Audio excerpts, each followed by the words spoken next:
Image copyright Getty Images Image caption Protesters outside the White House call for a de-escalation in tensions. Donald Trump's warning that North Korea could face fire and fury the likes of which the world has never seen has been widely interpreted as a threat backed by destructive power of the U.S. nuclear arsenal.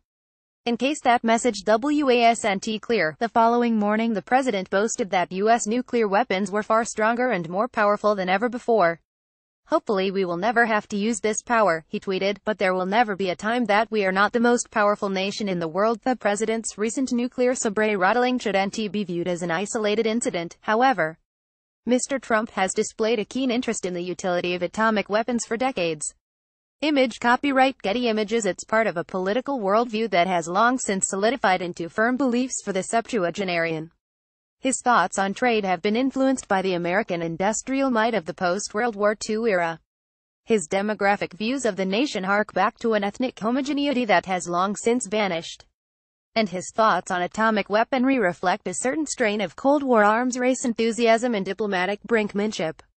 Last December, President-elect Trump emphasized that the U.S. had to greatly strengthen and expand its nuclear weaponry and would outmatch any adversaries. In August, MSNBC's Joe Scarborough reported that candidate Trump had asked his foreign policy advisors several times why the U.S. couldn't use its nuclear weapons, a claim the Trump campaign denied.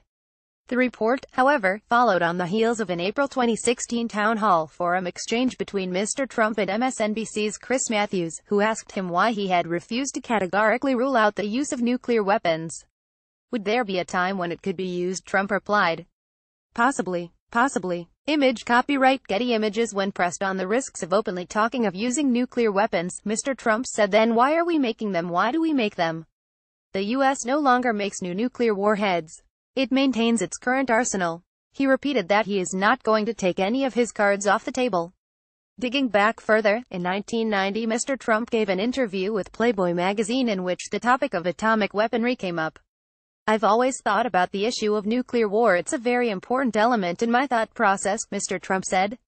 He called it the ultimate catastrophe and compared it to an illness. "No one wants to talk about it. I believe the greatest of all stupidities is people's believing it will never happen," he continued, "because everybody knows how destructive it will be, so nobody uses weapons."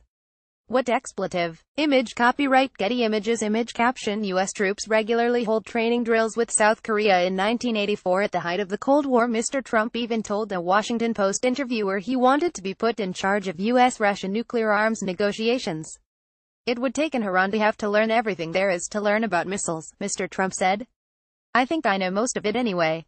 Around the time of this interview, a computer game called Balance of Power, which simulated the Cold War struggle between the U.S. and Soviet Unions, became a surprise hit. Players could sabotage, scheme and sabre-rattle up to the brink of nuclear war. The trick was you were never quite sure how close you could get before the missiles started flying. Escalation could lead to inadvertent annihilation. And, if it did, this was the message, displayed in white letters on a black screen: "You have ignited an accidental nuclear war." And no, there is no animated display of a mushroom cloud with parts of bodies flying through the air.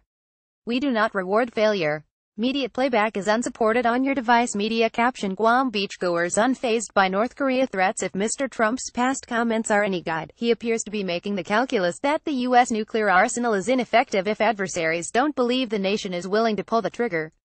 It's all part of the unpredictability strategy he repeatedly touted during his presidential campaign and plugged again in a recent tweet. Mr. Trump and his Defense Secretary Jim Mattis have spoken of how the U.S. will prevail in any military confrontation with North Korea. Largely left unmentioned amid the bluster, however, is the danger that an extended standoff could spin out of control and the high cost in human lives and civilian lives on both sides of the Korean demilitarized zone and for U.S. military personnel that any such conflict would entail. The U.S. would almost certainly prevail, but it would be difficult to view such a result as anything but a failure.